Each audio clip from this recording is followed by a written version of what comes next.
Hi everyone, welcome back to my channel, Eat, Burn, Sleep. I'm Yalda, and today I want to talk to you about the side effects of a very low carb diet. Can a low carb diet make you fat? Can keto make you fat?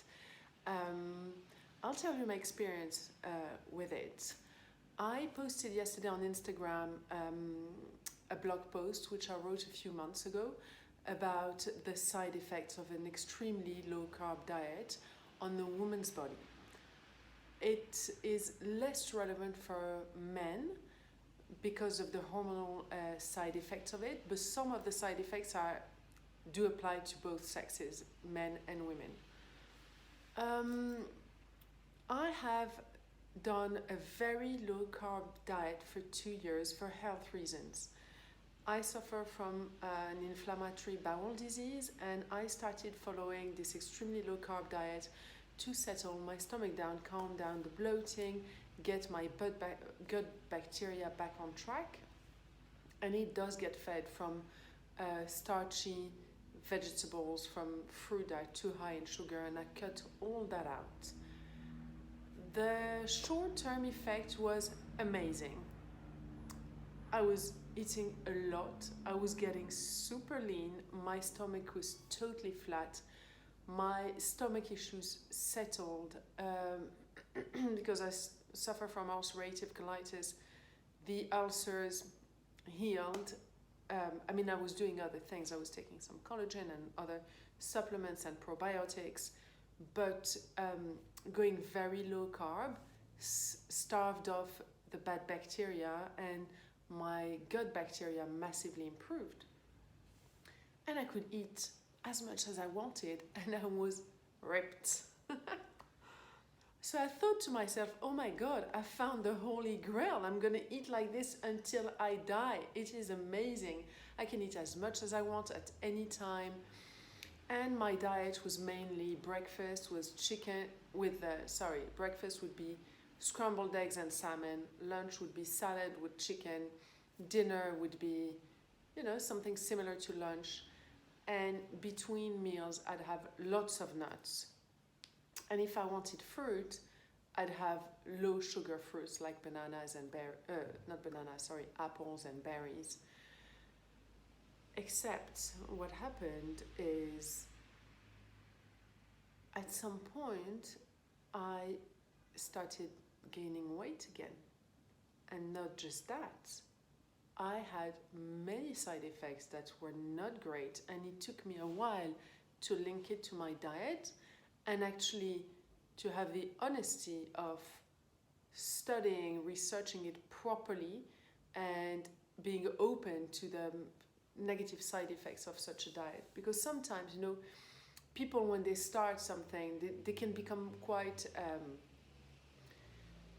consumed by it, like people who start being keto or vegan, and they think that's the best thing in the world.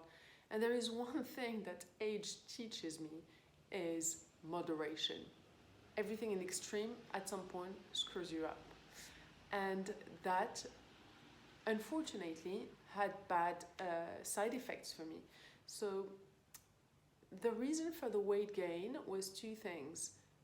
It was hormonal. When you go on a very low carb diet, it lowers your thyroid function and you burn less and you'll have low thyroid. So that was the first one. The second one is, when you're on a super low carb diet, you do not release as much insulin as if you were to eat good carbs. And when you don't produce insulin, you cannot produce serotonin, which is the happiness hormone. And in the presence of serotonin is a natural appetite suppressant. So I found myself, because my appetite, I was never satisfied, so I found myself eating more nuts and a bit more chicken, and more salmon, and let's have a boiled egg, and let's add some olive oil. And really, I was eating too much. And I started gaining weight. Again, because serotonin was not produced in my brain properly, I started getting a little depressed, because that's the happy hormone. And finally, I started having very bad sleep, because insulin allows the production of serotonin, which in turn allows the production of melatonin, which is the sleep hormone. And that's why in my 7-day plan, I suggest that people who want to follow it, people who want to, follow the kind of lifestyle I have, to have good carbs in the evening. And all the good carbs are, listed there, like sweet potatoes, butternut squash, and others. And I like to have, my good carb soup, which the recipe is on my website, eatburnsleep.com. I like to have things like that in the evening because it just calms me down, I get chilled, and I sleep like a baby. And I don't know if you have noticed, but sometimes in the evening, you really crave something sweet. And I think it's the body that just wants to relax and wants to release those good hormones that make you sleep well. So instead of reaching out for chocolate or something unhealthy, you might as well eat some good carbs in your dinner. You will have that effect. And you will feel satisfied, you will feel satiated, and you won't need to eat as much either. That is why I do not believe that very low carb diets are good in the long run. That is my view. I hope this was helpful. If you have any questions, let me know. And you can go on eatburnsleep.com. I wrote a whole blog post about carbs and the effect of low carb diets. I mean, what I'm explaining now is also there. And the 7-day plan is also available to purchase there. I hope this was helpful. Leave me some comments if you liked it, thumbs up, and if you're not subscribed and you want to see more of me, do subscribe. Thank you.